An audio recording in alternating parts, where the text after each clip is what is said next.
ये क्या हो गया, पाकिस्तान कर गई क्वालिफाई, न खेल सके ये सेमीज, बहुत किया था हमने ट्राई। अपने बॉयज सारे डर रहे हैं, कर रहे हैं अंदर से क्राई, कहीं ऐसा ना हो फाइनल में सामना हो जाए। अब आपसे है उम्मीद, कुछ करो ऐसा चीट, इनको मिल जाए डिफीट, न ये पाए मैच जीत।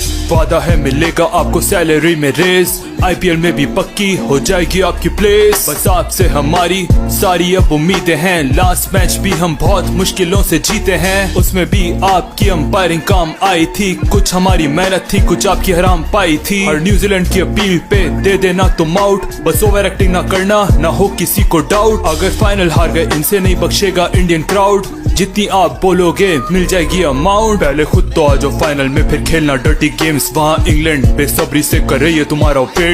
तुम लोग इंस्टा रील्स पे कर रहे हो बूटी शेक, हमसे जो होगा करेंगे, बस भारी रखना जेब। टेंशन ना लो, हम सब अंपायर्स तुम्हारे साथ हैं, तुम जानते हो तुम्हारे सर पे ICC का हाथ है। बस इतना डर है कहीं बिल्कुल उल्टा ना हो जाए, पाकिस्तान खेले फाइनल, तुम करो इंडिया फ्लाई।